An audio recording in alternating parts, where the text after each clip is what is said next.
अब हम देखेंगे nomenclature of amine regarding secondary amine. जैसा हमने प्राइमरी अमाइन देखा उसी तरीके से सेकेंडरी अमाइन को देखेंगे। सेकेंडरी अमाइन में क्या होता है, नाइट्रोजन एटम दो अल्काइल ग्रुप या अराइल ग्रुप से अटैच रहता है। Common name, then IUPAC name, structural format,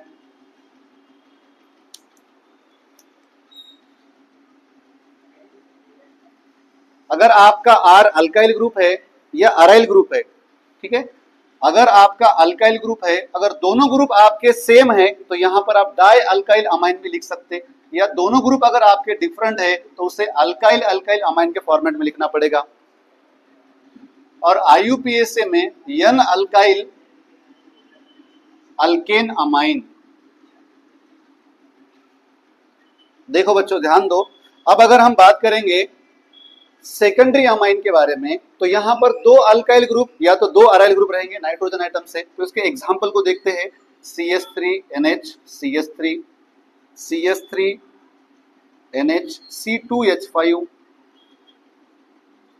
CH3CH CH3NH CH3।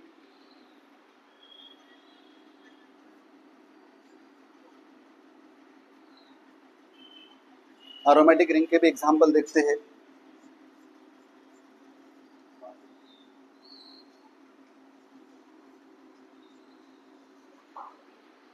अब हम बात करेंगे कॉमन नेम की। यहां पर अगर हम देखेंगे नाइट्रोजन एटम से आपके दो अल्काइल ग्रुप अटैच है तो इसको किस फॉर्मेट में लिखेंगे, अल्काइल अल्काइल अमाइन। अब यहां पर दोनों ग्रुप कैसे है, सेम है, तो इसे हम डाई मिथाइल लिख सकते हैं। आपके दोनों भी मिथाइल ग्रुप है, डाई मिथाइल, नाइट्रोजन एटम से अटैच है, इसलिए इसे हम क्या कहेंगे, डाई मिथाइल अमाइन कहेंगे। अब इस ग्रुप की बात करेंगे तो यहाँ पर एक आपका इथाइल ग्रुप है और एक आपका मिथाइल ग्रुप है। इसे मैं बच्चों इथाइल मिथाइल अमाइन लिख सकता हूं और मिथाइल इथाइल अमाइन भी लिख सकता हूं, लेकिन करेक्ट वाला कौन सा है, अगर हम देखेंगे अल्फाबेटिकली ई पहले आता है और यम बाद में आता है, तो इसे लिखेंगे हम इथाइल मिथाइल अमाइन। अब यहां पर अगर हम देखेंगे एक आपका प्रोपाइल ग्रुप है, एक आपका मिथाइल ग्रुप है। अगर अल्फाबेटिकली देखेंगे तो आपका मिथाइल वाला ग्रुप पहले आता है, इसे लिखेंगे मिथाइल।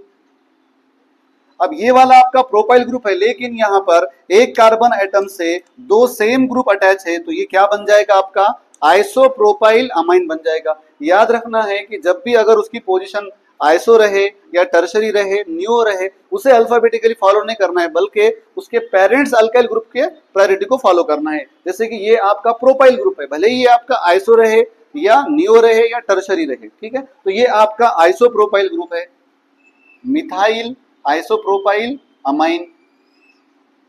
अब हम यहां पर देखेंगे तो आपका एक आपका ये फिनाइल ग्रुप है, दूसरा आपका मिथाइल ग्रुप है। अल्फाबेटिकली आपका मिथाइल ग्रुप पहले आएगा, मिथाइल फिनाइल अमाइन। जैसा कि इससे पहले वाले नोमेनक्लेचर में हमने देखे हैं, जब आपका बेंजीन रिंग से अटैच कोई ग्रुप रहता है तो इसे हम फिनाइल पढ़ते हैं। अब यहाँ पर दोनों भी आपके फिनाइल ग्रुप है, इसे ऐसे भी लिखा जा सकता है C6H5NH C6H5। ये दोनों भी आपके सेम है, चाहे एरोमेटिक रिंग लिखे चाहे 6H5 लिखिए, इसी के मॉलिक्यूलर फॉर्मूले के फॉर्मेट में है। तो इसे हम क्या लिखेंगे, दोनों भी आपके फिनाइल ग्रुप है, दोनों ग्रुप सेम है, इसलिए क्या लिखेंगे, इसे डाइफिनाइल अमाइन। ये तो हो गए इसके कॉमन नेम्स। अब इसकी बात करेंगे हम IUPAC नेम की। देखो बच्चों, अब IUPAC नेम में यहाँ पर थोड़ा सा कॉमन नेम और IUPAC नेम के अंदर जो IUPAC में स्पेशल एक फर्क है, N अल्किल अल्केन अमाइन। अब यहाँ तक तो ठीक था, प्राइमरी अमाइन के अंदर तो हमने देखा था। अब N अल्किल किसे कहना है और अल्केन अमाइन किसे कहना है, तो यहाँ पर बच्चों एक चीज को याद रखना है, जो आपका N अल्काइल था ये आपका less number of carbon atom, alkyl group और अराइल ग्रुप, और ये क्या रहता है आपका मोर number of carbon atom containing जो भी आपका अल्काइल ग्रुप या अराइल ग्रुप रहेगा। अब अगर हम बात करेंगे यहां पर नाइट्रोजन एटम से, ये भी आपका एक कार्बन वाला ग्रुप है और ये भी आपका एक कार्बन वाला ग्रुप है, तो इन दोनों में कोई भी आपका लेस नंबर कार्बन एटम या मोर नंबर कार्बन एटम, दोनों में कोई ऐसा खास डिफरेंस नहीं है। तो यहाँ पर हम किसी भी ग्रुप को एन अल्काइल यानी आपका कौन सा ग्रुप है, ये मिथाइल ग्रुप है, एन मिथाइल, और उससे दूसरे ग्रुप को क्या लिखेंगे, मीथेन अमाइन। अब सेकंड एग्जांपल की अगर हम बात करेंगे, ये आपका मिथाइल ग्रुप है और ये आपका इथाइल ग्रुप है। इन दोनों के अंदर जिसके पास कार्बन एटम ज्यादा है उस ग्रुप को हमें क्या करना है, अल्केन अमाइन के फॉर्मेट में लिखना है, और जिसके पास लेस कार्बन एटम है उसे एन अल्किल के फॉर्म में। अगर हम देखेंगे तो ये आपका लेस कार्बन एटम वाला है, तो इसे हम क्या लिख सकते हैं, एन मिथाइल इथेन अमाइन। अब उसी तरीके से अगर हम यहाँ पर देखेंगे, देखो बच्चों, अब ये जो है आपका बल्कि ग्रुप है और ये जो है तो आपका छोटा ग्रुप है, तो सबसे पहले हम इसे लिखेंगे एन मिथाइल, एन मिथाइल। अब यहाँ पर आपका ये प्रोपेन ग्रुप है भले ही, लेकिन सेकंड नंबर पर आपका नाइट्रोजन अटैच है, इसलिए इसे क्या लिखेंगे, प्रोपेन टू अमाइन। 2 नंबर किस लिए लिया, क्योंकि सेकंड नंबर के कार्बन एटम पर क्या है आपका नाइट्रोजन यानी अमोनिया ग्रुप वाला अटैच है, ठीक है, NH ग्रुप अटैच है। अब यहाँ पर अगर हम देखेंगे ये आपका लेस कार्बन एटम वाला, तो इसे हम क्या लिखेंगे, एन मिथाइल। और जैसा कि हमने प्रीवियस प्राइमरी अमाइन के अंदर देखा, जो भी आपका बेंजीन रिंग रहता है उसे हम क्या लिखते हैं, बेंजीन अमाइन, बेंजीन अमाइन। अब यहाँ पर अगर हम देखेंगे दोनों ग्रुप आपके सेम है, दोनों ग्रुप आपके सेम है, तो यहाँ पर खास करके याद ये रखना है, जो आपका एक ग्रुप रहेगा, एक ग्रुप को हम अल्काइल के फॉर्मेट में क्या लिखते हैं, हमेशा फिनाइल लिखते हैं, तो इसे एक ग्रुप को लिखेंगे एन फिनाइल, और दूसरे वाले ग्रुप को क्या लिखते हैं हम, benzene amine.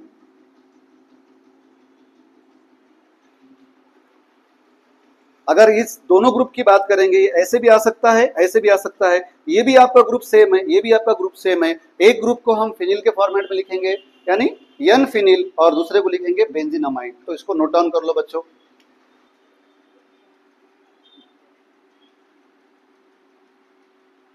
Nomenclature of tertiary amine,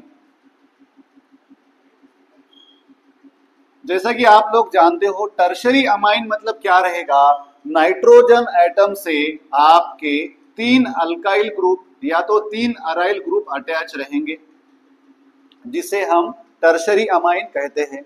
देखते हैं बच्चों टर्शरी अमाइन का नोमेनक्लेचर। जैसा कि आप लोग जानते हो नोमेनक्लेचर में 2 तरह का नेमिंग होता है, एक होता है कॉमन नेम और एक होता है आपका IUPAC नेम। अगर मैं बात करूं आपके टर्शरी अमाइन की, तो टर्शरी अमाइन का स्ट्रक्चरल फॉर्मेट कुछ इस तरीके से होता है, नाइट्रोजन से आपके 3 अल्काइल ग्रुप या 3 अराइल ग्रुप, आपका जो ये आर रहेगा मे बी आपका अल्काइल ग्रुप रह सकता है या इसके अलावा अराइल ग्रुप भी रह सकता है। तो अगर हम कॉमन नेम में देखेंगे, यहाँ पर अगर मान लो आपका ये अल्काइल ग्रुप है, ये अल्काइल ग्रुप है और ये अल्काइल ग्रुप है, तो इसे हम अल्काइल अल्काइल अल्काइल अमाइन इस फॉर्मेट में लिख सकते हैं। अगर से मान लो आपके तीनों ग्रुप सेम है तो ट्राई अल्काइल लिख सकते हैं, दोनों ग्रुप सेम है उन दोनों के लिए डाई अल्काइल और एक ग्रुप के लिए जो है तो अल्काइल। इसी तरीके से अराइल ग्रुप के बारे में भी, तो मैं यहाँ पर अगर मान लो तीनों ग्रुप सेम रहेंगे तो ट्राई अल्काइल लिख सकते हैं।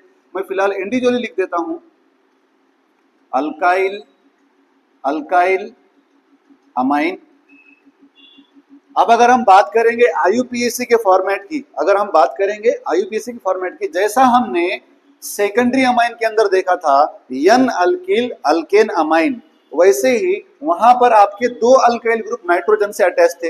अब यहाँ पर 3 अल्काइल ग्रुप है, तो 2 ग्रुप आपके एन अल्किल और एक ग्रुप जो है आपका अल्केन माइन। तो हम इसे क्या लिखेंगे बच्चों, एन अल्किल अल्केन अमाइन, इस फॉर्मेट में लिखेंगे। तो देखते हैं इसके कुछ हम एग्जाम्पल को।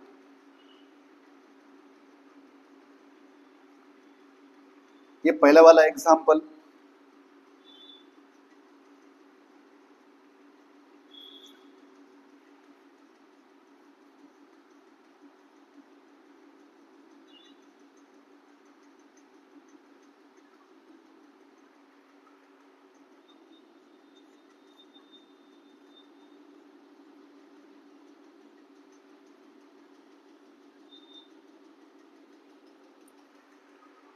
जो आपका पहला वाला एग्जाम्पल है इसका नेम क्या आएगा बच्चों? देखो यहाँ पर नाइट्रोजन एटम से आपके 3 भी अल्काइल ग्रुप अटैच है। ये कौन सा वाला ग्रुप है आपका? ये कौन सा वाला ग्रुप है आपका? इसे कौन सा ग्रुप कहेंगे हम? इसे कहेंगे एक कार्बन वाले को मिथाइल ग्रुप। कौन सा ग्रुप कहेंगे? Methyl group. अब अगर हम देखेंगे आपके तीनों भी ग्रुप कैसे है? सेम है।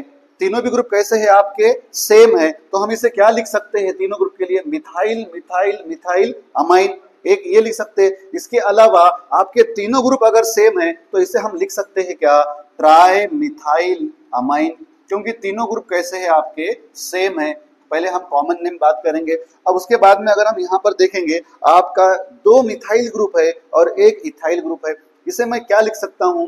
हाँ, अब यहाँ पर अगर हम बात करेंगे तो आपका एक इथाइल ग्रुप है और ये 2 मिथाइल ग्रुप है। यहाँ पर हमको देखना है अल्फाबेटिकल ऑर्डर। अल्फाबेटिकली ई पहले आता है या यम पहले आता है बच्चों? ई पहले आता है, तो मैं इसे लिखूंगा इथाइल और डाई मिथाइल देन अमाइन।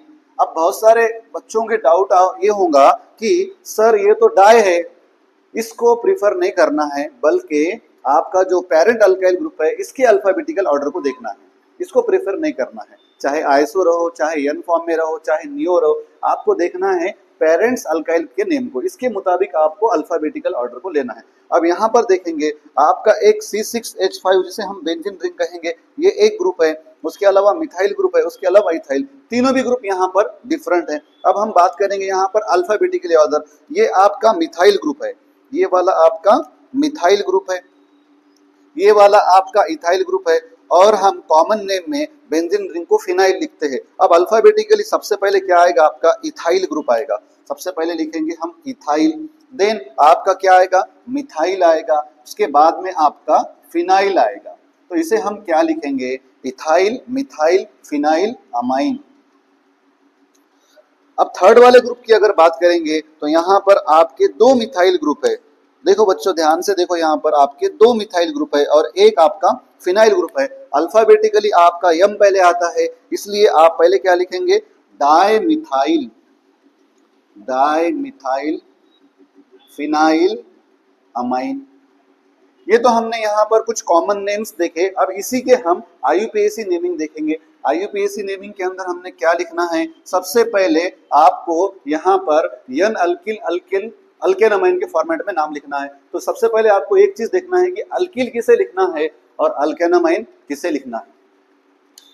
अब यहाँ पर एक दिल में सवाल आएगा कि आपको अल्किल किसे कहना है और अल्केन अमाइन किसे कहना है। देखो बच्चों, जो आपका अल्केन अमाइन रहेगा, ये आपका मोर number of carbon atom alkane amine रहेगा, और आपका जो यन अल्काइल ग्रुप है ये दोनों भी आपके less number of carbon atom रहेंगे। हाँ, अब यहाँ पर इसके अलावा अल्फाबेटिकल ऑर्डर को भी फॉलो करना है। एक ग्रुप को अल्केन अमाइन के फॉर्मेट में लिखना है, जो आपके ये तीनों भी ग्रुप आपके अटैच है, चाहे अल्काइल ग्रुप चाहे अराइल ग्रुप। एक ग्रुप जिसके अंदर कार्बन एटम ज्यादा है उसको अल्केन अमाइन के फॉर्मेट में लिखना है। अगर फॉर एग्जाम्पल आपका मान लो बड़ा सा ग्रुप इथेन है या इथाइल ग्रुप है तो उसे हम इथेन अमाइन के फॉर्मेट में लिखेंगे। अगर आपका प्रोपाइल ग्रुप है तो उसे प्रोपेन अमाइन के फॉर्मेट में लिखेंगे। ठीक है। अब अगर मान लो आपके उसके अदर देन अगर 2 छोटे ग्रुप है तो उसे हम यन अल्काइल के फॉर्मेट में लिखेंगे। तो देखते हैं यहाँ पर हम इनको कैसे लिखा जाता है। हाँ, अब पहले वाले आपके अगर एग्जाम्पल में देखेंगे तो यहाँ पर नाइट्रोजन से तीनों भी ग्रुप कैसे है? सेम है। यहाँ पर कोई छोटा या यहाँ पर कोई बड़ा है क्या? नहीं है। तीनों के अंदर भी कार्बन एटम कितने हैं? एक कार्बन एटम है। तो हम इसे कैसे लिखेंगे? देखो, यन मिथिल मिथेनमाइन। इससे बेहतर हम इसे यन डाई मिथाइल, क्योंकि दोनों ग्रुप आपके सेम है। यन डाई मिथाइल मिथेन अमाइन, इस फॉर्मेट में लिखेंगे। अब इसके बाद यहाँ पर देखो, आपका ये बड़ा ग्रुप है और ये 2 ग्रुप आपके छोटे हैं, तो ये आपका मोर नंबर ऑफ कार्बन एटम यानी अल्केन अमाइन में जाएगा, और ये जो आपके रिमेनिंग ग्रुप है ये आपके अल्काइल में जाएंगे। अब ये दोनों भी ग्रुप यहाँ पर सेम है, तो हम इसे क्या लिखेंगे? यन डाई मिथाइल। और क्या लिखेंगे इस ग्रुप को? अगर आपका इथाइल ग्रुप है तो 2 कार्बन वाला अल्कीन रहता है ethane E replace by amine, तो इसे लिखेंगे हम इथेन अमाइन। उसी तरीके से अगर यहाँ पर देखेंगे तीनों ग्रुप भी आपके डिफरेंट है, तीनों ग्रुप कैसे है आपके, डिफरेंट है। अब ये ग्रुप आपका मिथाइल है, ये ग्रुप आपका इथाइल है और ये ग्रुप आपका फिनाइल है। लेकिन जब हम IUPAC में जाएंगे, फिनाइल को हम बेंजीन अमाइन के फॉर्मेट में लिखते हैं। अब यहाँ पर ये आपका मिथाइल है, ये आपका इथाइल है। अल्फाबेटिकली सबसे पहले एन इथाइल लिखेंगे, देन एन मिथाइल लिखेंगे। इसके बाद आपका जो फिनिल रिंग है, इसके बाद आपका जो फिनिल रिंग है, इसे हम बेंजीन अमाइन इस फॉर्मेट में लिखेंगे। वैसे ही आप इस एग्जाम्पल को देखेंगे तो आपके दो ग्रुप कैसे यहाँ पर सेम है, इसे एन डाई मिथाइल लिख सकते, और इस फिनिल रिंग को हम IUPAC में क्या लिखेंगे, benzene amine, N dimethyl benzene amine. तो बच्चों ये था हमारा नोमेनक्लेचर ऑफ टर्शरी अमाइन, जिसके अंदर हमने कॉमन नेम और IUPAC नेम देखा। नोट डाउन कर ले लो।